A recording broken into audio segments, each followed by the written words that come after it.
Our rules are simple, but the challenge is great. All dinos will be explored in this challenge, but only reasonable underdogs voted on by the community will be considered for grading. Equipped with official server cap saddles, our 19 contenders will be backed by the commanding presence of a loyal Uranus providing that extra boost. All competitors will go into battle with food to provide a healing effect. Herbivores will have plenty of sweet veggie cakes, and carnivores and omnivores will have cooked meat. It's important to note that tames in this series aren't typically used during boss battles because of the amount of mutations you need to make them competitive. But all dinos competing will have around 23,000 health and 1200% melee. This will give them all a fair shot at defeating at least one of the guardians.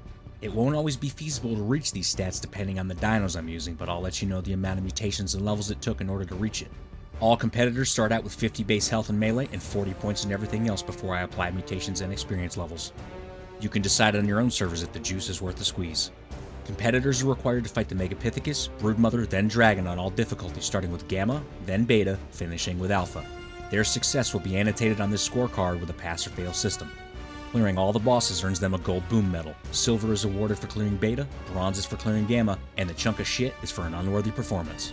Once all expansion creatures are finished, the gold medal winners will test their strength against the overseer for the finale. Now let's introduce our competitor and see if they have what it takes. Reaper. This spooky boy took a break from harassing space marines to spend some quality time with us today. The Reaper King is acquired by having a super sexy mama Reaper put a bun in your oven. If you weren't aware, the Reaper stats now take the impregnated survivors levels as well. It is impossible to give birth to a max level 225 Reaper anymore unless the survivor is at least level 150. Makes sweet one-sided love to a 150 queen and gains the 75 additional experience levels while knocked up. The Reaper's used in this at a starting level of 198, which is the level your bouncing babies will be if you're the maximum level of 105 without ascending Chibi's or Bob's notes. It wound up working out so that the Reapers could have similar stats to the other competitors in the series by applying 88 experience levels post-birth. Before we get into it, there's a couple things to note. Reapers have natural armor that is better than a 124 armor saddle, but they don't get mate boosted. I also could have easily put those experience points into health to wind up with a beast like this. But fair is fair, and these are the stats that we use in this series. Now let's see if they have what it takes. The green portal is up and the rowdy Reapers are ready to leap into the Gamma Megapithecus arena to gobble up some monkeys. They move so fluidly and are super easy to maneuver. Their hitboxes aren't too crazy, and I actually really enjoy using the Reaper. You might be thinking, these are perfect, because I don't need to farm saddles. They're fast. They jump. Their queen gives me sexual attention that I haven't seen in years, but if you pay close attention to how they fight, and the lack of mate boosting, you might change your tune just a little bit. For now though, the Gamma Megapithecus is no challenge for the serial Reapus, and they earn a pass. The Gamma Broodmother is up next, and I really love how easy it is to maneuver the Reaper Kings around the arena to surround her. The Reapers take aggro from Commander Utes even though they're carnivores because their drag weight is higher. This requires a different strategy. You see, herbivores take aggro because all herbivores are attacked before carnivores when it comes to the AI, but herbivores get sweet veggie cakes. That helps out quite a bit. The damage reduction from the armor is better than using a 124 saddle, but it's not that much better. It's worth noting at this stage that the Reaper has 3 separate attacks it uses, so keep that in mind. Gamma Brood goes down, that's a pass. The Gamma Dragon is up next, and here's the big bad that I believe will cause the most problems. The Reapers are huge, and there's no hiding from the fire breath. I had to think of a way to try because it doesn't matter how much health the Reapers have, the fire breath is percent based, and they will cook with a quickness on the beta and alpha stages.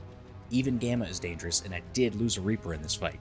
The Under Reapers perform very well, but the thing that bothers me so far is you can't turn the alt attacks off. That tail attack that shoots the little goo balls out, it does very little damage. That's not a problem for now, and the Reapers get a pass. Blue portal time means beta time, and the Beta Megapithecus is up next. The Under Reapers get to work early, and I love the tailspin attack. It's such a huge benefit to have during these fights, and if you have other survivors join you, then it wouldn't hurt to have one of them ride a Reaper. You know, that's assuming you have friends. Mama Broods doesn't let me have friends, so I gotta do this alone. The Beta Megapithecus stands no chance as the Reapers melt his health down to 0 with a quickness, earning a very easy pass on the beta stage. The Beta Broodmother is up next, and I actually had trouble finding Commander Utes when we spawned in, and I had to use a Reaper for a little bit.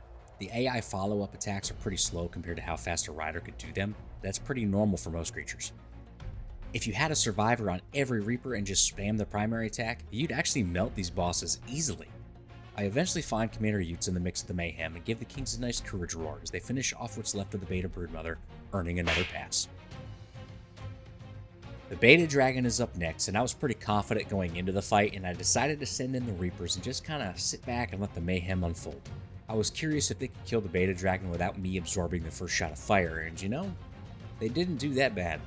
The fire still does a significant amount of damage to the Reapers, but their damage output is still good enough to cause some serious pain for these bosses.